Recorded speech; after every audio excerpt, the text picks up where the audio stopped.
Welcome to my presentation on mortgage-backed securities. Let's get started. And this is going to be part of a whole new series of presentations because I think what's happening right now in the credit markets is pretty significant from, I guess, a personal finance point of view and just from a historic point of view. And I want to do a whole set of videos just so people understand, I guess, how everything fits together and what the possible repercussions could be. But we have to start with the basics. So what is a mortgage-backed security? You probably read a lot about these. So historically, let's think about what historically happens when I went to get a loan for a house, let's say 20 years ago. And I'm going to simplify some things, and later we can do a more nuanced. But let's say I need, where'd my pen go? Let's say I need $100,000. No, let me say $1 million, because that's actually closer to how much houses cost now. Let's say I need $1 million loan to buy a house, right? This is going to be a mortgage that it's going to be backed by my house. And when I say backed by my house or secured by my house, that means that I'm going to borrow $1 million from a bank, and if I can't pay back the loan, then the bank gets my house. That's all it means. And oftentimes it'll only be secured by the house, which means that I could just give them back the keys. They get the house, and I have no other responsibility, but of course my credit gets messed up. But I need $1 million loans. The traditional way I got $1 million loan is, I would go and talk to the bank. This is the bank, and they have the money. And then they would give me $1 million, and I would pay them some type of interest. Probably, let's just say, I'll make up a number. I mean, the interest rates obviously change, and we'll do future presentations on what causes the interest rates to change. But let's say I would pay them 10% interest. And for the sake of simplicity, I'm going to assume that the loans in this presentation are interest-only loans. In a traditional mortgage, your payment has some part interest and some part principal. Principal is actually when you're paying down the loan. The math is a little bit more difficult with that. So what we're going to do in this case is assume that I only pay the interest portion, and at the end of the loan, I pay the whole loan amount. So let's say that this is a 10-year loan. Let's say it's a 10-year loan. So for each year of the 10 years, I'm going to pay $100,000 in interest, $100,000 per year, right? And then in year 10, I'm going to pay the $100,000, and I'm also going to pay back the $1 million, right? So if we think about it from, let me just year 1, 2, 3, 9, 10. So in year 1 I pay $100,000, year 2 I pay $100,000, year 3 I pay $100,000, year 9 I pay $100,000, and then year 10 I pay the $100,000 plus I pay back the $1 million. So I pay back $1.1 million. So that's kind of how the cash is going to be transferred between me and the bank. And this is how I don't want to say traditional loan because this isn't a traditional loan, an interest-only loan, but for the sake of this presentation, I want to how it's different than a mortgage-backed security. The important thing to realize is that bank would have kept the loan. These payments I would have been making would have been directly to the bank, and that's what the business that historically banks were in. Another person, you, and you have a hat. You would, let's say you're extremely wealthy, and you would put $1 million into the bank. Right? That's just your life savings, or you inherited it from your uncle. And the bank would pay you, I don't know, 5%.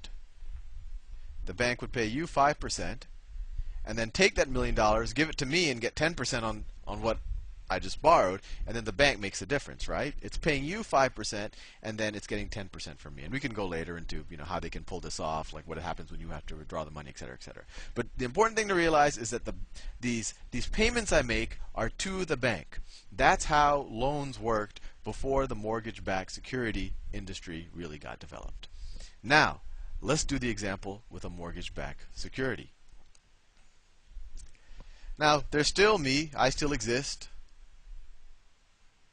And I still need $1 million. Instead of going to the bank, or actually, let's say I still go to the bank. Let's say I go to the bank. The bank is still there. The bank is still there. And like before, the bank gives me $1 million, and then I give the bank 10% per year. Right? So it looks very similar to our old model, but in the old model, the bank would keep would keep these payments itself, and that $1 million that it had is now used to pay for my house. Then there was an innovation. Instead of having to get more deposits in order to keep giving out loans, the bank said, well, why don't I sell these loans to a third party and let them do something with it? And I know that that might be a little confusing. How do you sell a loan? Well, let's say there's me, and let's say there's 1,000 of me, right? There's a bunch of Sals in the world, right? And we each are borrowing money from the bank. So there's 1,000 of me, right? I'm just saying any kind of large number, doesn't have to be 1,000, right? And collectively, we have borrowed 1,000 times a million. So we've collectively borrowed $1 billion from the bank. And we are collectively paying 10% on that, right? Because each of us are going to pay 10% per year. So we're each going to pay 10% on that $1 billion, right? So 10% on that $1 billion is $100 million in interest. So this 10% equals $100 million. Now the bank says, okay, all the $1 billion that I had in my vaults or whatever, and I guess now there's no physical money, but in my database, this is now out in people's pockets. I want to get more money. So what the bank does is it takes all these loans together, that $1 billion in loans, and says, hey, investment bank. So that's another bank. Why don't you give me $1 billion? So the investment bank gives them $1 billion, and then instead of me and the other thousands of me paying the money to this bank, we're now paying it to this new party, right? I'm making my picture very confusing. So what just happened? When this bank sold the loans, it grouped all of the loans together, and it sold it in a big it did it on a wholesale basis.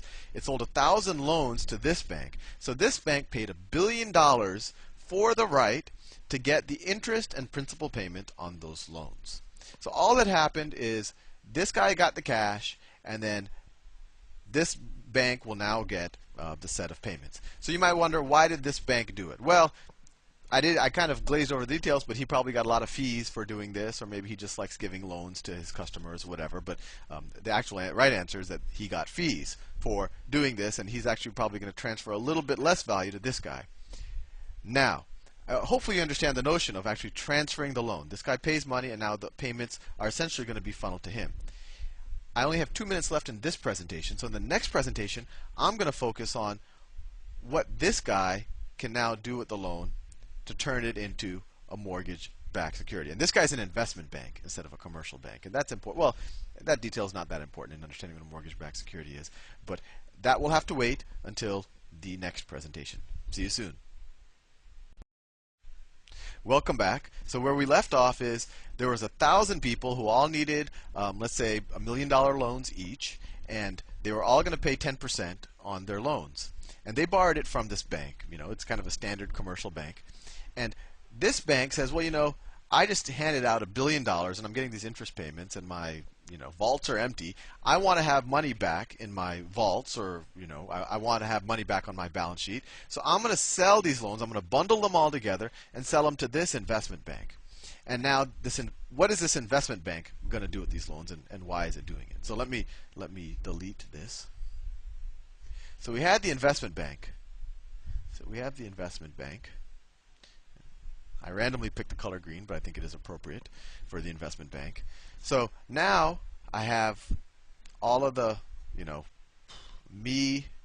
That's a little smiley face. There's 1,000 of me, and we are now going to pay the 10%. We're now going to make all of our mortgage payments, that 10% payment, to this bank, this investment bank. But the investment bank, they're not in the business of servicing loans or keeping loans on their balance sheets. So what they do is they create a corporation. They create an entity, though, maybe a special purpose entity, whatever you want to call it. So they create a company. Let me make that in purple, another color. So they create this company.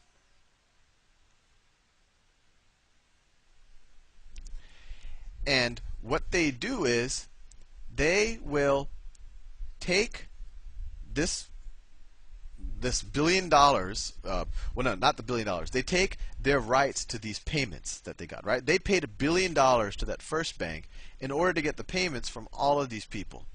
And they say, you know what, the rights on those payments, right? That's the asset. They bought all these loans. The rights on those payments, we are now going to transfer to this special purpose entity, to this other corporation. So now everyone is going to essentially all their money, all their mortgage payments are going to be funneled into this entity, right? And this is a corporation, and so what the bank will do is issue shares in this corporation. So let's say that it issues, let's say for simplicity, 100 shares. So there's 100 shares. 100 shares. So what's in this corporation? There's the entire corporation gets the mortgage payments on the $1 billion in loans, right? It has $1 billion of loans outstanding, and it's going to get 10% a year. So it's going to get 100 million per year, right? Because it's 1,000 loans out there. It's going to get 100 million per year for 10 years, and at the end of the 10 years, it's also going to get $1 billion, right? That's its asset it has. Its asset is the rights on those payment streams that are going to come into this corporation. And then it has 100 shares. So the way I think about it is you can split this company 100 ways. And I'm doing this to further confuse you.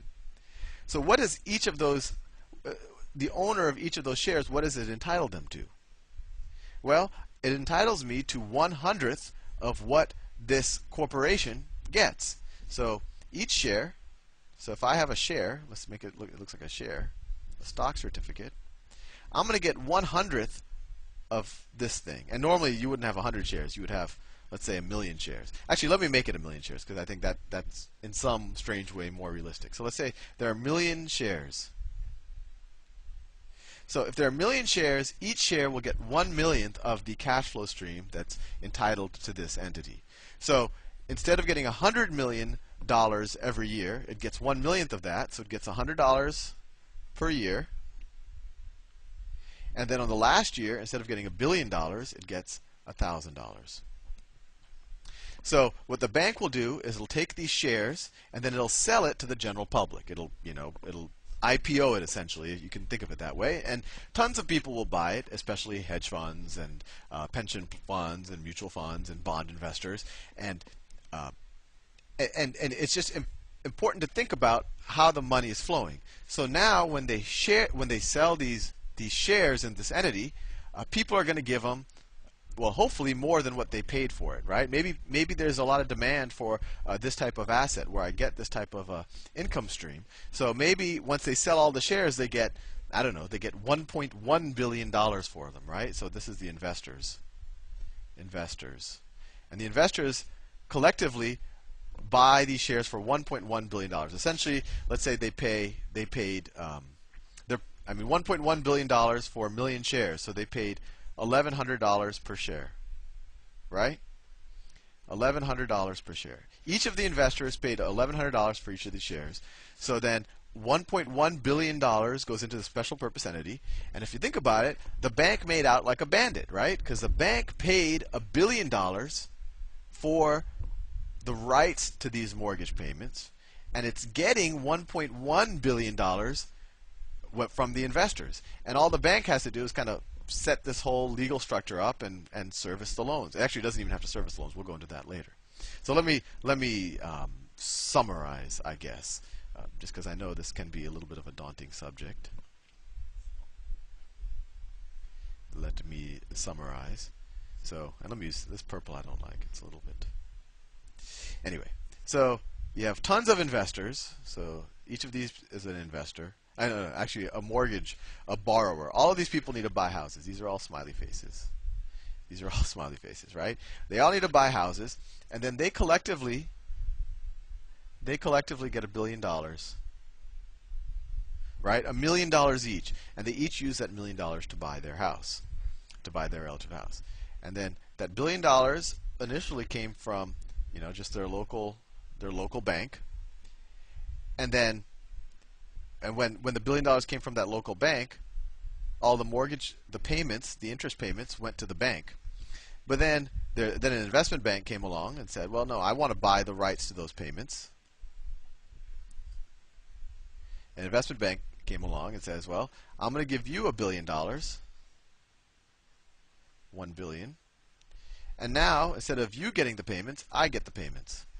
And then the bank sets up a special purpose entity. Essentially, it sells a bunch of shares. Let's say it sells 1,000,000 shares, 1,000,000 shares, And let's say it was able to sell each of those shares for $1,100, right? From the investing public. So it's able to sell each of them for $1 million. So it raises $1.1 billion, right? So the value of this company is $1.1 billion that now goes to the bank. And now the payment stream, instead of going to, let me do a different color. Now the payment stream goes to the special purpose entity instead of the bank. And the bank essentially made out like a bandit because it paid $1 billion and it got 1.1, so it made $100 million just for doing this transaction. I'm not saying that's how much a bank actually would make, but this shows you why every person is kind of what they're doing in this value chain. And as I said before, this bank also probably did something similar. They probably took some fees or sold the loans for slightly more than they issued the loans for. So these shares, each of these 1 million shares, these shares that I said, this is a mortgage-backed security.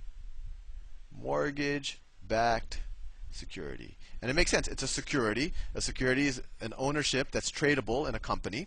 And that company has the right to payments that are secured by mortgages. So if all these people promised they would pay, and they're going to pay to this special purpose entity, but if by chance one of these people lose their jobs or they can't pay or for whatever reason,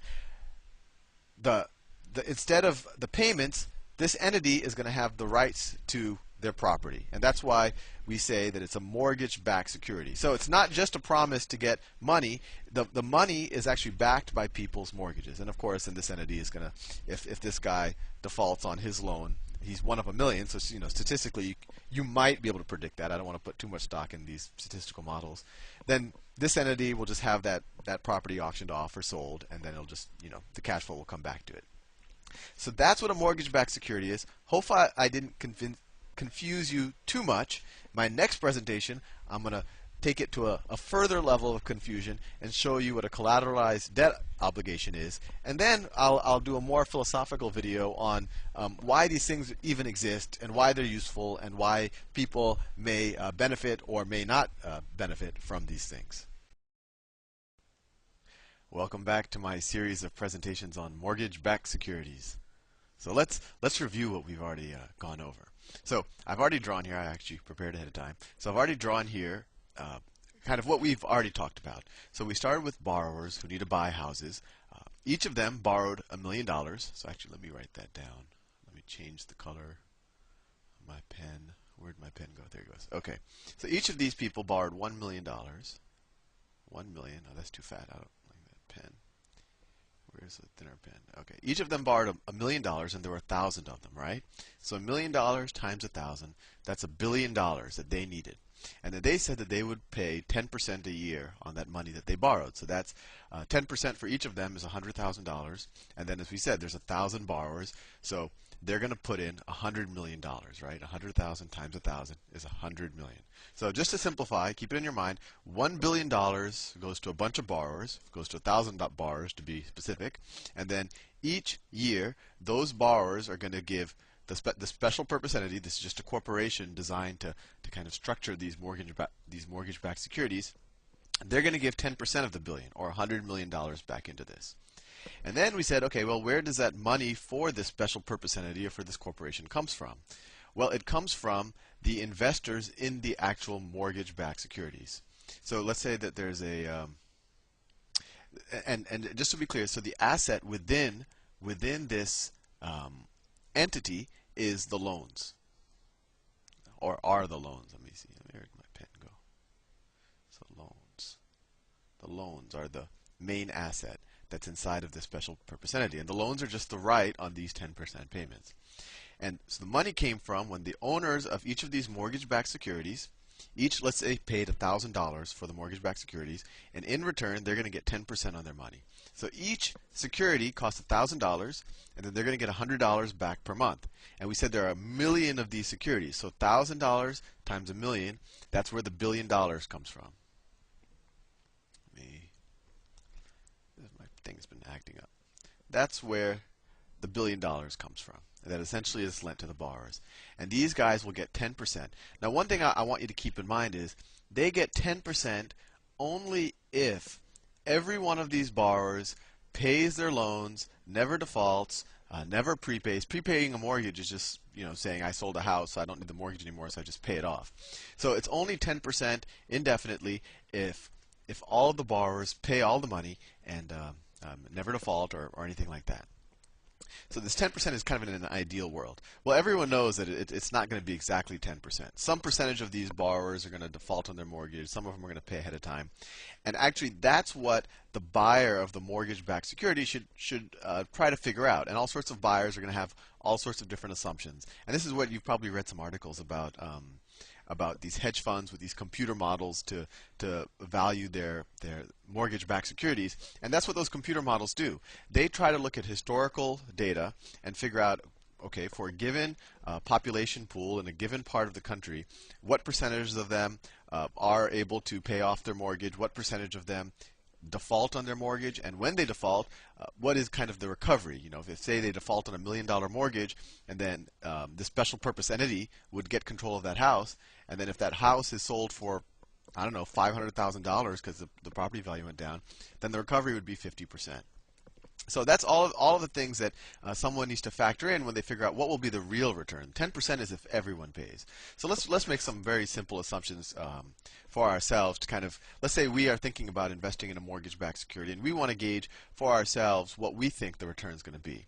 Well, let's say we know that this pool of borrowers that, let me see, that my pen keeps stop working, that 20% will default. 20% will default. We're not going to worry about prepayment rates and all things like that. Let's say 20% are going to default, and then on those 20% that default, so these are, of these 1,000 borrowers, 200 of them are just going to lose their job or whatever. They can't afford a mortgage anymore.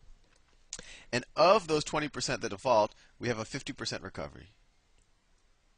50% recovery. So that means, borrower X defaulted on his loan.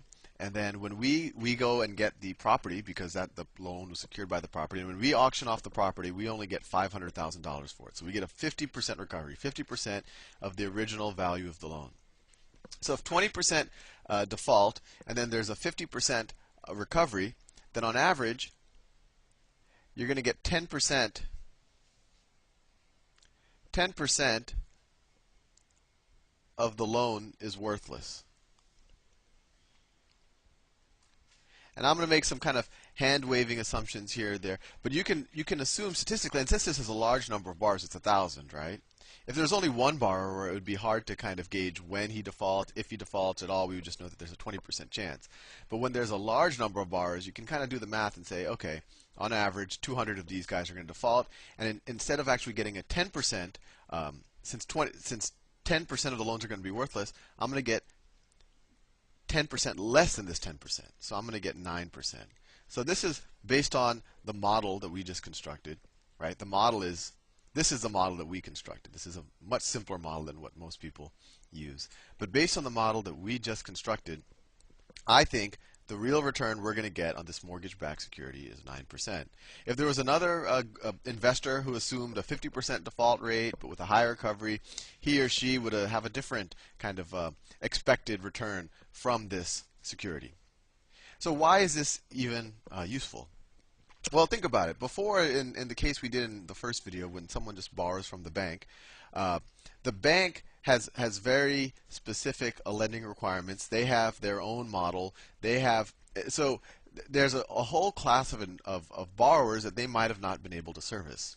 Right? There might be people with really good credit scores, really good incomes who don't have a down payment. And if they don't meet what the bank's requirements are, they'd never get a loan. But there are probably some investors out there that would say, you know what, for the right interest rate and for the right assumptions in my model, I'm willing to give anybody a loan as long as I'm compensated for it enough. And this is what this mortgage-backed security market allows. It allows, let's say this group of borrowers, let's say this pool of borrowers right here actually didn't, this pool of borrowers right here, let me see something about this pool of borrowers actually aren't the traditional, they don't have 25% down, and they don't and they don't have the and they don't have kind of the traditional requirements to get a normal mortgage. But if I pool a bunch of people who don't have those traditional requirements, but they're good in other ways, maybe they have a high income or high credit score, I can go through this alternate mechanism to find investors that are willing to loan them money. So essentially, from the borrower's point of view, it allows more access to loan funding and they would have otherwise not been able to. And from an investor point of view, it allows another place for me to invest in. Maybe my specialty is, maybe I feel that the computer models that I have are really good at predicting things like default rates and recovery rates and what a loan is worth. And I feel that I can, in some ways, be a better loan officer than the banks. And this would be an attractive place for me to invest in.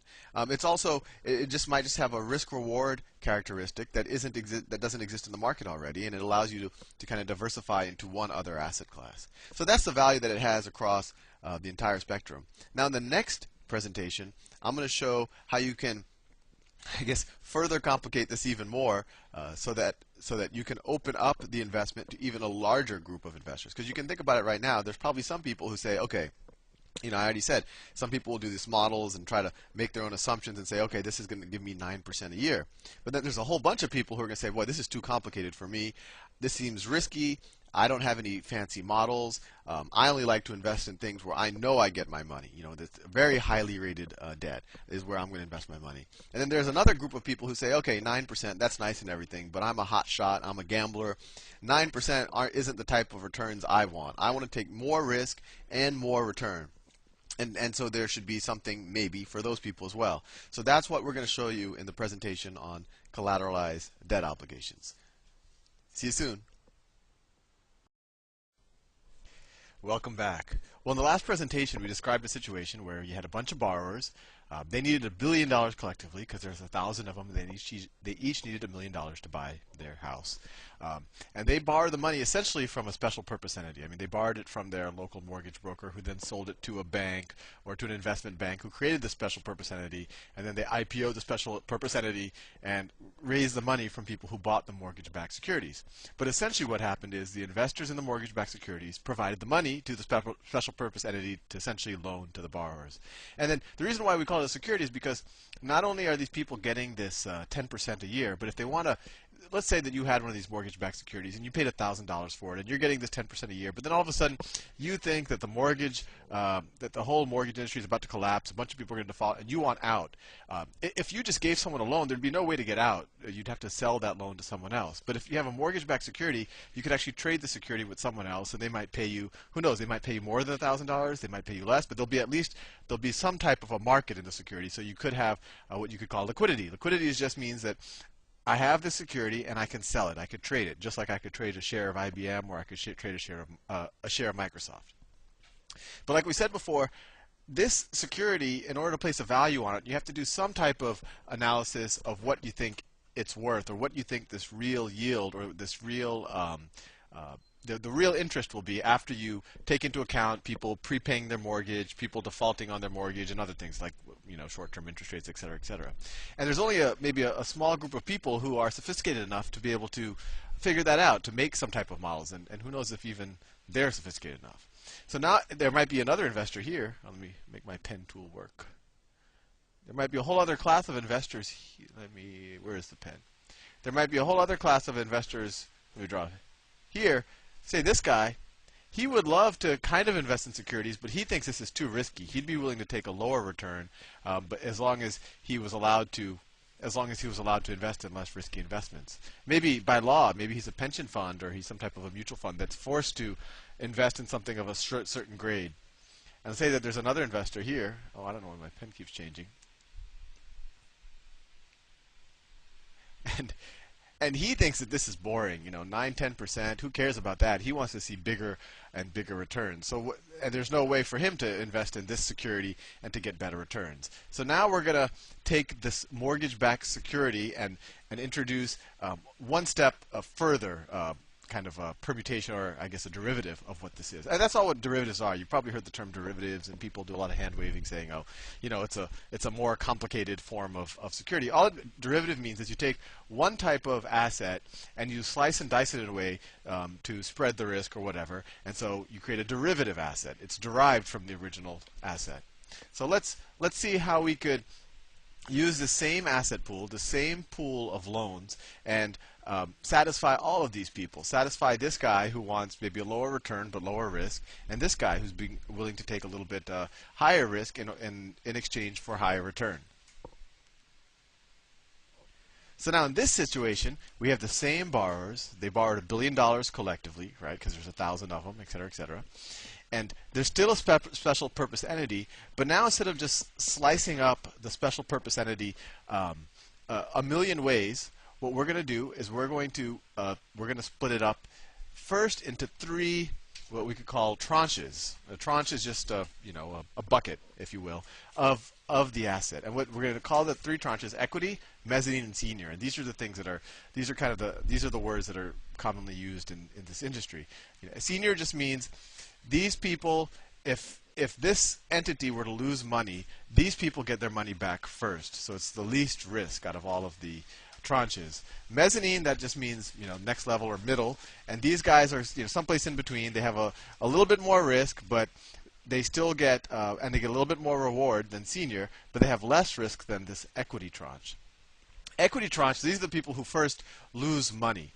Let's say some of these borrowers start defaulting. It all comes out of the equity tranche. So that's what protects the senior tranche and the mezzanine tranche from defaults. So in this situation, what we did is we raised, out of the $1 billion we needed, we raised $400 million from the senior tranche, $300 million from the mezzanine tranche, and then $300 million from the equity tranche. The $400 million senior tranche we raised from 1,000 senior securities, collateralized debt obligations. These are these right here, and they each say say there were 400,000 of these, and these each cost $1,000, right? Where'd my pen go? Pen. Oh, I need to make sure I'm on the right layer. So let's say these cost $1,000, and we issued 400,000 of these, so we raised 400. Well, my pen messed up again. So we raised $400 million, and let's say we give these guys a 6% return. And this is, you might say, oh, 6%, that's not much. But these guys, it is pretty low risk, because in order for them to not get their 6%, the value of this $1 billion asset, or these $1 billion loans, would have to go down below $400 million. Maybe I'll explain. I'll do a little bit more math in another example, but I think it'll start making sense to you. For example, every year we said there's going to be 100 million in payments, right? Because it's 10%. 100 million in payments. Of that 100 million in payments, 6% on the 400 million, that's 24 million in payments, right? So 24 million in payments will go to the senior tranche. Similarly, we issued 300,000 shares at $1,000 per share on the mezzanine tranche. This is also 1,000. This is the mezzanine tranche. And let's say they get 7%, a slightly higher return. And these percentages are usually determined by some type of market or what people are willing to get. But let's just say it's fixed for now. Let's say it's 7%. So 300,000 shares, 7%. These guys are going to get $21 million, right? So out of the $100 million every year, 24 million is going to go to these guys, 21 million is going to go to these guys, and then whatever's left over is going to go to the equity tranche. So the $300 million from equity, they're going to get $55 million, assuming that there are no defaults or prepayments or anything shady happens with the securities. So these guys, I don't know why my pen has stopped working, but these guys are going to get $55 million. Or on $300 million, that's a 16.5% return. And I know what you're thinking, boy, Sal, that sounds amazing. Why wouldn't everyone want to be an equity investor? I don't know, my pen has stopped working. But anyway, I'll try to move on without my pen. So you're saying, why wouldn't everyone want to be an equity investor? Well, let me ask you a question. What happens if 10%, let's go to that scenario where we talked before, that 20% of the borrowers just say, you know what, I can't pay this mortgage anymore. I'm going to hand you back the keys to these houses. And of that 20%, you only get a 50% return. So for each of those $1 million houses, you're only able to sell it for $500,000. So then, instead of getting 100 million per year, you're only going to get 90 million per year. I wish I could use my pen. Something about my computer has frozen. So instead of $100 million a year, you're now only going to get $90 million a year, right? And all of a sudden, these guys are not going to be cut off from. This guy's still going to get 24 million. This guy's still going to get 21 million. But now this guy's going to get $45 million. So he already got, but he's still getting above average yield. Now let's say it gets even worse. Let's say a bunch of borrowers start defaulting on their loans, and instead of getting $100 million or $90 million per year, you start only getting $50 million in per year. Now you pay this guy 24 million, you pay this guy 21 million, or this group of guys or gals 21 million, and then all you have left is 5 million for this guy. And 5 million on $300 million, now he's getting, it's like less than a 2% return. So this guy took on higher risk for higher reward. If everyone pays, sure, he gets 16.5%. But then if you start having a lot of defaults, if let's say the return on what you get every month goes in half, this guy takes the entire hit, so his return goes to 0%. So you had higher risk, higher reward, while these guys get untouched. Of course, if enough people start defaulting, even these people start to get hurt. So this is a form of a collateralized debt obligation. This is actually a mortgage-backed collateralized debt obligation. You can actually do this type of a structure with any type of debt obligation that's backed by assets. So we did this situation with mortgages, but you could do it with a bunch of assets. You could do it with corporate debt. You could do it with receivables from a company. But when you read about the most right now in the newspapers is mortgage-backed collateralized debt obligations, and to some degree, that's what's been getting a lot of these hedge funds in trouble. And I think I'll do another presentation on exactly how and why they have gotten in trouble. Look forward to talking to you soon.